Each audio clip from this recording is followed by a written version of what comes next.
जब वो शुक्रिया अदा कर रहे थे स्पीकर एयाज सादिक, उन्होंने अपने लीडर का, अपनी पार्टी के प्रेसिडेंट का, नवाज शरीफ, शहबाज शरीफ का शुक्रिया अदा किया। तो इतने में जो आसिफ अली जरदारी का भी शुक्रिया इवन अदा यस उन्होंने बिलावल भुट्टो का शुक्रिया अदा किया। तो उसके साथ ही जो है तो फिर शेर अफजल मरवत ने जो है तो वो एक आवाज दी कि आप भुट्टो का भी शुक्रिया अदा करें, जिन्होंने बड़ी वायरल है आज ट्विटर पे, आज बड़ा ये एग्जैक्टली वीडियो चल रही है कि कि जिन्होंने हकीकी उनको जो है वो मैंडेट दिया है। महमूद खान अजहर बड़ी दबंग तकरीर की और उन्होंने बाकायदा नाम लिया एजेंसियों का, इदारों का और मतलब के सबका नाम लिया और उन्होंने कहा कि इनका सियासत में इनका दखल नहीं होना चाहिए। ये वही खातून है जिन्होंने उस दिन जो है तो वो जूते के वो ऊपर किया जब वो मिनिस्टर्स वहां से गुजर के आ रहे थे, मेंबर जितने भी आ रहे थे, ठीक है, और वो घड़ी वहां पे लहरा रही थी। आज उन्होंने ही गई हैं वो और जाके वो बहुत ज्यादा क्लोज होके उनके ऐसे मुंह के पास, इवन के ऐसे लग रहा था कि उनके मुंह के अंदर डाल देंगी वो उंगली, इस तरह कर करके जो है तो इशारे। 90 वोट है जो अली अमीन गंडा, मतलब कि 90 लोग अली अमीन गंडापुर के साथ हैं। तो जब वो खड़े हुए तो और उन्होंने भी आगे से रिएक्शन, तो अली अमीन गंडापुर ने खुद खड़े होकर उनको बिठाया, उनको कहा कि बैठ जो कुछ नहीं होता। आप देख सकते हैं, हालांकि उस टाइम भी वो खातून उसके ऊपर मतलब जिस तरह होता है बिल्कुल क्लोज होकर उसको हॉट कर रही थी। अस्सलाम वालेकुम नाज़रीन, एक मर्तबा फिर सियासी रंग में खुशामदीद। नाज़रीन, कौमी असम्बली में आज काफी हंगामा हुआ और काफी तकरीरें हुई और बड़ी दबंग किस्म की तकरीरें हुई। उसका अहवाल जानेंगे कैसर से। और आज का जो दूसरा टॉपिक है, जो डीसी को सजा हुई बाबर सत्तार की अदालत से, उसके बारे में जानेंगे। आज का जो तीसरा टॉपिक हमारा होगा वो केपी के असेंबली में जो अली अमीन गंडापुर के साथ एक पीएमएलएन की एमपीए ने किया, उस पर गुफ्तगू करेंगे।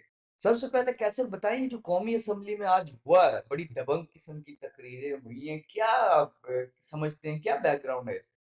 देखिए कल जैसा कि हमने बताया था कि कल जैसे ही स्टार्ट हुआ था सेशन और नवाज शरीफ की एंट्री हुई थी, तो अपोजिशन की तरफ से और गैलरी से बहुत शदीद किस्म की नारेबाजी की गई थी कि देखो देखो कौन आया, चोर आया, चोर आया। तो उसके बाद फिर जो है वो ज्यादा देर कंटिन्यू नहीं रह सका था सेशन, तो उन्होंने आज सुबह 10 बजे तक के लिए उसको मौखर कर दिया था। तो आज जब सेशन स्टार्ट हुआ तो सबसे पहले राजा परवेज अशरफ ने वोटिंग करवाई स्पीकर और डेप्यूटी स्पीकर के लिए।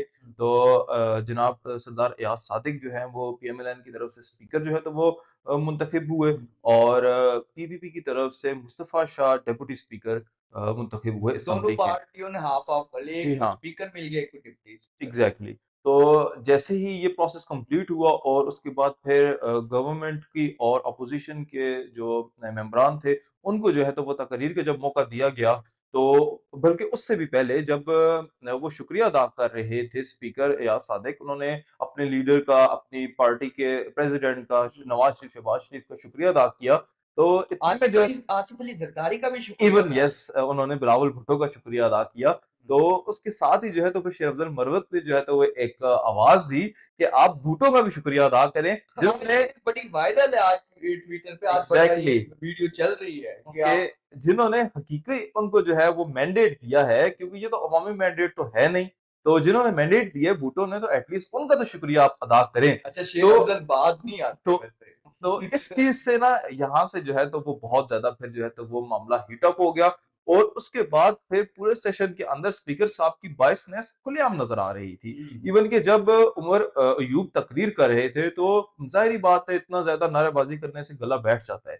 तो उनकी आवाज जो है तो वो थोड़ी बैठी हुई थी, तो जिसके ऊपर स्पीकर ने कहा कि आपकी जो है तो वो आवाज समझ नहीं आ रही है, या इस तरह के उन्होंने अल्फाज यूज किए। तो उन्होंने कहा जी हाँ बिल्कुल स्पीकर साहब, जब इतनी शदीद नारेबाजी करेंगे, इस तरह का होगा तो फिर होगा। तो उन्होंने कहा कि आप थोड़ी तरीके से कर ले, तो उनका गला जो अपना हो जाए। उन्होंने कहा गला खराब का गला कट भी जाए तो फिर भी जो है तो वो हम ये नहीं छोड़ेंगे जब तक कि इमरान खान को हम इस हाउस में नहीं ले आते हैं, जो कि अवाम का हकीकी मैंडेट लेके आया है। और इमरान खान यहाँ के हमें लीड करेगा। जी हाँ, तो उसके बाद फिर और डिफरेंट अपोजिशन की और गवर्नमेंट के लीडरान ने तकारीर की।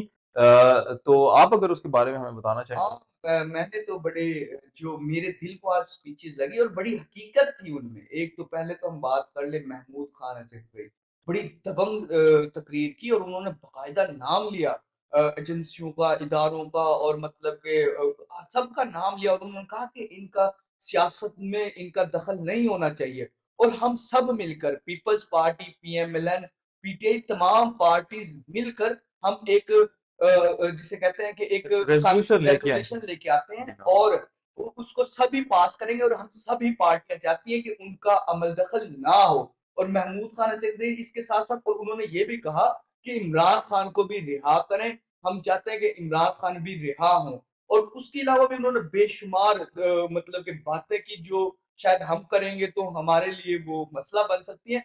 उसके अलावा जुनेद अकबर खान जो पीटीआई के एमएनए मुंतखब थे और उन्होंने जो स्पीचेस की उन्होंने भी आज देखा, जो मैंने जो देखा वो मिलिट्री एस्टेब्लिशमेंट को बड़ा तनकीद का सामना करना पड़ा और बड़ी तनकीद की इन दोनों ने। देखिए, मैंने ना कल आपको एक बात कही थी, हमारा जो कल का शो था उसमें, कि एस्टेब्लिशमेंट ये चाहती है कि जो ऑपोजिशन के बेंचेस है वो खाली ना रहे, वहां पर भी लोग ऐसे मौजूद होंगे जो थोड़ी बहुत क्रिटिसिज्म भी करें, ताकि ये जो हाउस है ये रियल लगे, क्योंकि अगर सिर्फ तहरीक इंसाफ वहां पे बैठी होगी तो ये फेक लगेगा। तो जो आपने बात की है महमूद खान अचकजई की, तो वो उसी ही मामले की एक कड़ी है। पहली बात है कि उनका जो मैंडेट है, नहीं, उनका जो मैंडेट है वो नहीं, आप मेरी बात कंप्लीट होने देना। उनका जो मैंडेट है, पहली बात है कि वो हकीकी मैंडेट नहीं है, ठीक है, वो फॉर्म 43 वाले नहीं, फॉर्म 47 वाले हैं, ठीक है। उसके बाद जो दूसरी बात आपने की है कि महमूद खान अचकजई को उन्होंने बहुत ज्यादा एंटी एस्टेब्लिशमेंट तकारीर की हैं, तो आप मुझे ये बताएं कि कौन सी असम्बली थी जिसका महमूद खान गवर्नमेंट, जिसका महमूद खान हिस्सा नहीं होते थे? ये सारी गवर्नमेंट्स, ठीक है, जब भी बनती रही हैं, एस्टेब्लिशमेंट की शय पे बनती रही हैं, एस्टेब्लिशमेंट की शाबाशी से बनती रही हैं, और महमूद खान अचकजई उसका हिस्सा होते रहे हैं। महमूद खान अचकजई इतने अरसे से जो है तो वो इतना एक स्टेक होल्डर रखते हैं बलूचिस्तान की, खासकर पॉलिटिक्स के अंदर। वो बता दे कि उन्होंने मिसिंग पर्सन के लिए क्या किया, उन्होंने एजुकेशन के लिए क्या किया, उन्होंने हेल्थ के लिए क्या किया, उन्होंने हजारा के साथ जो जेनोसाइड हो रहा है बलूचिस्तान के अंदर उसके लिए क्या किया। उनकी अपनी परफॉर्मेंस जीरो है, क्योंकि वो खुद एस्टेब्लिशमेंट के एक क्या कहते हैं, एक कारिंदे थे,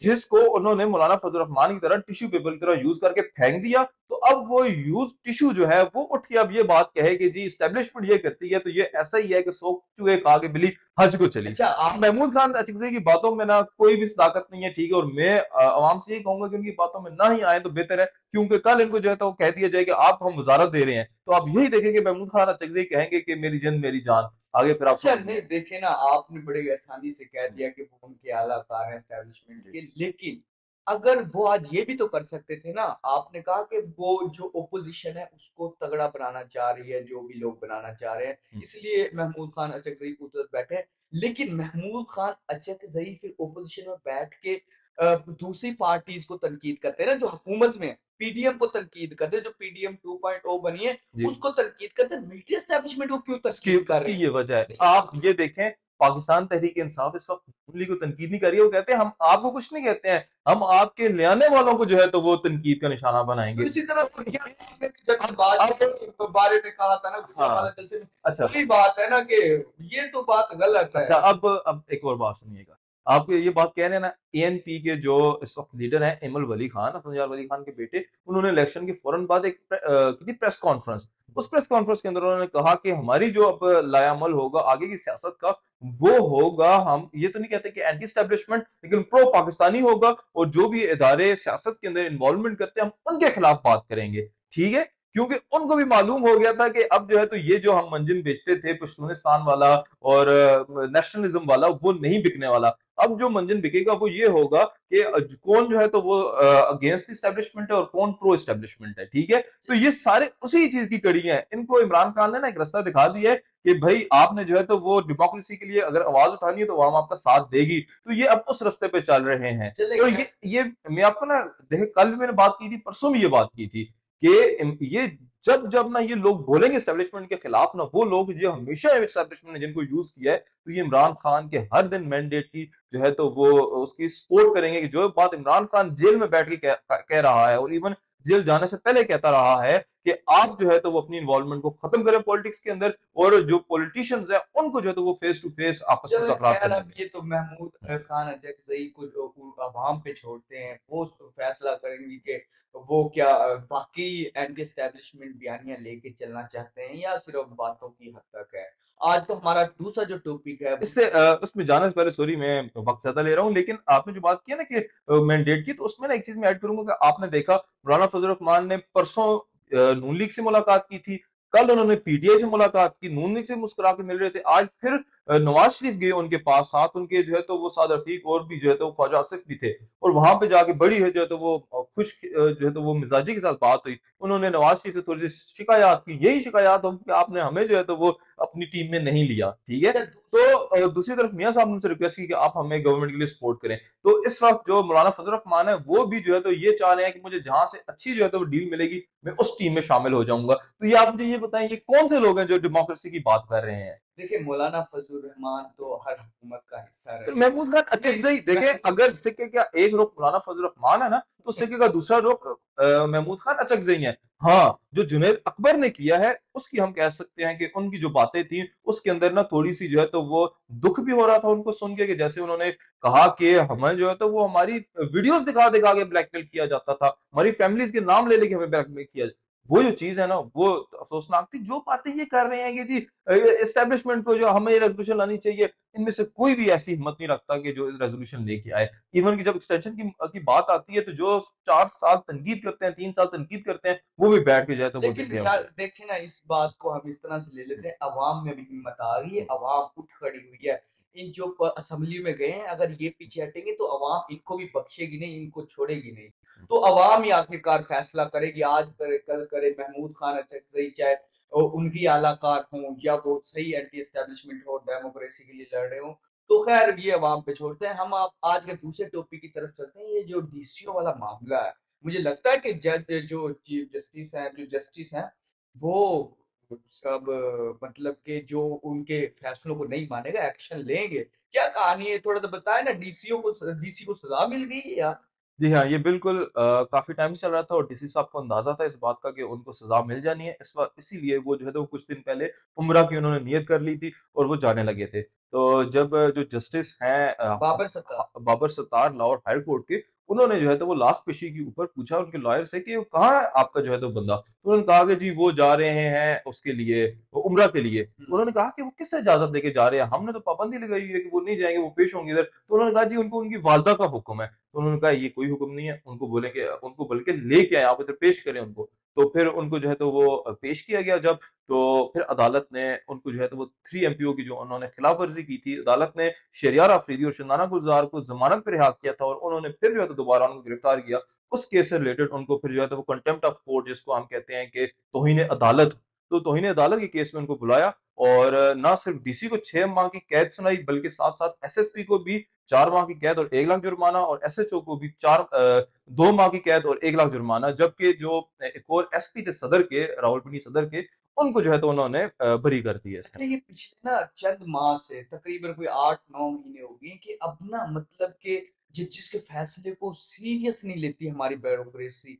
अब इसी तरह जब शेर अफजल मरवत आए थे इधर लाहौर हाई कोर्ट में, तो उनको भी 3 एमपीओ के तहत इधर गिरफ्तार कर लिया गया था, फिर वो कोर्ट लखपत जेल में रहे थे। तो ये हम एस्टेब्लिशमेंट की, मिलिट्री एस्टेब्लिशमेंट के बारे में बहुत बात करते हैं वो, लेकिन जो हमारी बैरोक्रेट्स हैं, जो हमारी ब्यूरोक्रेसी, ये भी बहुत बड़ा जो 2 नंबरियां लगाती हैं रियासत के साथ, जो ब्लैकमेल करती हैं, इनमें बहुत बड़ा हाथ होता है। देखें, मुल्क के अंदर ना हम तो बड़ी आसानी से ना एस्टेब्लिशमेंट को तनकीद कर देते हैं, लेकिन अगर इस मुल्क को इस नहज पे पहुंचाने में अगर किसी का कलीदी किरदार है तो वो इस ब मुल्क की ब्यूरोक्रेसी का है। क्यों? क्योंकि देखें, ब्यूरोक्रेसी वो होती है जो कि कानून नाफिज करती है, ठीक है, वो पॉलिसी मेकिंग भी करती है और वो बताती है असेंबली को कि उन क्या कानून जरूरत है। अच्छा, अब देखें, एक बंदा है जो कि मिनिस्टर बन के आया, उसको उसने 3-4 साल जो तो मिनिस्ट्री में रहना है, कभी तो जो इनको साल 2 साल बाद ही हटा दिया जाता है। लेकिन जो सेक्रेटरी होता है वो ब्यूरोक्रेट होता है और वो जो है तो उसकी नस नस से वाकिफ होता है और उसको मालूम होता है कि मैंने मिनिस्टर को किस तरह से डॉज करके जो है तो वो किस करप्शन तरह करनी है। गिराना है। जी हाँ, तो इस चीज को देखते हुए ना ये जो ब्यूरोक्रेट्स है इन्होंने मुल्क का जो है तो बठा बिठाया हुआ है, और अगर ये कानून की बालादस्ती के लिए खड़े हो जाए और जो इनको 2 नंबर मिलते हैं हुक्म, उसके जो है तो वो खिलाफ खड़े हो जाएं, तो फिर ये जो है तो मुल्क बेहतर हो सकता है। जब तक उसके खिलाफ नहीं खड़े होंगे ब्यूरोक्रेट्स, तो इस मुल्क का कुछ नहीं हो सकता। जी, तो यार ये जो केपी असेंबली में जो हुआ, अली अमीन गंडापुर के पास वो पीएमएलएन की एमपी आई है, और जिस तरह वो बकायदा फिंगर उसके मुंह पर करके जो कर रही थी, क्या कैसे देखते हो आप उसको? देखें, दिन से ना एक वीडियो जो है तो बहुत ज़्यादा वायरल है ट्विटर के ऊपर, जिसके अंदर के तहरीक-ए-इंसाफ के लोग हैं। अब खुदा जानता है कि वो रुकन हैं या 7 गैलरीज़ में आए बंदे हैं, जो कि पश्तों के अंदर लोगों को गालियाँ दे रहे हैं। पहले तो बात ये है कि हम ना एक अच्छे पाकिस्तानी और एक अच्छे इंसान होने के नाते इस चीज़ की जो है तो वो करते हैं मज़म्मत कि जो भी हो, वैसे भी आप गाली कहीं न देना पा किसी को भी, कोई भी हो, गाली देना गलत चीज़ है, ये नहीं करना चाहिए। तनकीद बिल्कुल हक है हर एक का। आप तनकीद ज़रूर करें, लेकिन एक जो है तो वो तहज़ीब के दायरे में रहते हुए करें। हम बिल्कुल भी इस चीज़ को नहीं करेंगे डिफेंड के उन्होंने बहुत अच्छा काम किया था, लेकिन साथ जो लोग तनकीद करते हैं ना, बड़े-बड़े तज्ज़ियाकार बैठे होते हैं कि जी ये देखें, ये क्या कर रहे हैं। आप ये देखिए उस असेंबली के अंदर ना, ये वही खातून है जिन्होंने उस दिन जो है तो वो जूते के को ऊपर किया जब वो मिनिस्टर्स वहाँ से गुज़र के आ रहे थे, मेंबर जितने भी आ रहे थे, ठीक है? और वो घड़ी वहाँ पे लहरा रही थी। आज उन्होंने ही गई हैं वो और जाके वो बहुत ज़्यादा क्लोज़ होके उनके ऐसे मुँह के पास, इवन के ऐसा लग रहा था कि उनके मुँह के अंदर डाल देंगी वो उँगली, इस तरह कर के जो है तो इशारे देखें, वो एक चीफ़ मिनिस्टर, आपको पता है कि वो नामज़द चीफ़ मिनिस्टर है, उन्होंने बनना है चीफ़ मिनिस्टर, उनका भी कोई एहतराम है, ठीक है? वो उसके लीडर हैं हाउस के, तो आप लीडर ऑफ द हाउस के साथ इस तरह से जाके तूफ़ान बदतमीज़ी ले आ रही हैं और आप इस चीज़ का नाजायज़ फ़ायदा उठा रही हैं कि आप एक खातून हैं, तो वो आपको हाथ लगा के भी पीछे नहीं कर सकते। तो इस चीज़ को समझना चाहिए उन नाक़िदीन को कि आप उस तरफ तो कह रहे हैं कि गालियाँ, लेकिन आपको तस्वीर का दूसरा रुख भी देखना चाहिए। बिल्कुल, मैंने देखा जब वो खातून को अली अमीन गंडापुर के बिल्कुल फेस के पास आकर जिस तरह फिंगर से गलत है ना, उनको देखिए कोई मर्द मतलब के मर्द कोशिश। होता तो हाँ, वो कभी भी ऐसी जुर्रत ना करता। अब खातून है, उसको वो कुछ कह नहीं सकते, तो इसलिए वो ऐसे कर रही हैं। लेकिन अली अमीन गंडापुर ने बड़ा सब्र तहम्मुल का हुँ, मुज़ाहिरा किया, और बाकायदा जो अब ऐवान 120 का ऐवान है वो, जिनमें से 90 वोट हैं जो अली अमीन गंडा मतलब कि बिल्कुल। 90 लोग अली अमीन गंडापुर के साथ हैं। हुँ। तो जब वो खड़े हुए तो और उन्होंने भी आगे से रिएक्शन, तो अली अमीन गंडापुर ने खुद खड़े होकर उनको बिठाया, उनको कहा कि बैठ जाओ, कुछ नहीं होता। आप देख सकते हैं, हालाँकि उस टाइम भी वो खातून उसके ऊपर मतलब जिस तरह होता है बिल्कुल क्लोज़ होके उसको हॉट कर रही थी, और देखिए, ये जो ये और कुछ कर भी नहीं सकते हैं ना, कि जैसे आपने बात मेंशन की है कि एक तरफ 90 वोट हैं, ठीक है? टोटल 115 वोट कास्ट हुए हैं, उनके पास टोटल 25 वोट आए हैं, ठीक है? या उसमें से भी पूरे नहीं आए क्योंकि उसमें वो 115। मुख्तलिफ पार्टी से थे, हाँ जी, 3 में उसमें डिवाइड से हो भी गए। आई डोंट थिंक सो कि सबने जो है तो वो इन्हीं को ही वोट कास्ट किया होगा, लेकिन क्योंकि दूसरे नंबर पे नून लीग का बंदा था, तो इसलिए उसका नाम ले लेते हैं वो। लेकिन 90 वोट लेके एक बंदा जो है तो वो नामज़द होने वाला है, ठीक है? हुआ है, सॉरी।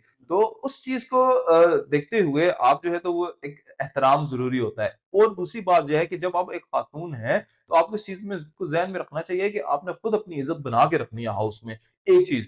दूसरी बात ये है कि आप ये देखिए, ये कुदरत का इंतज़ाम है, सही है? कि ये लोग ना इधर जब खड़े होके कहते हैं ना कि नेशनल असेंबली में पीटीआई वाले ये करते हैं, शोर-शराबा करते हैं, तकारीर नहीं करने देते, इस तरह की बातें कर रहे हैं, या पंजाब असेंबली के अंदर, तो ये ना अल्लाह ताला ना उनको उसी वक़्त जो है तो वो दूसरा रुख भी दिखा रहे हैं कि आपकी ख़वातीन इससे कई गुना आगे बढ़ के जो है तो वो बदतमीज़ी कर रही हैं असेंबलीज़ के अंदर। तो आप कोई जो है तो वो दूध के धुले नहीं हैं, आप भी वैसे ही हैं जैसा कि बाकी लोग कर रहे हैं। बिल्कुल, डेमोक्रेसी की खूबसूरती यही है कि इसमें आप तनकीद कर सकते हैं, लेकिन तहज़ीब के त दायरे में त रह के। तनकीद कर सकते हैं, और मतलब कि आप कर सकते हैं, लेकिन तहज़ीब के दायरे में, जिस तरह कैसर नगर तहज़ीब के दायरे में रहकर आपको सब कुछ करना चाहिए। आज के लिए मुझे और कैसर खान को इजाज़त दें, मिलते हैं कल नई खबरों के साथ, फिलहाल के लिए खुदा हाफ़िज़। खुदा हाफ़िज़।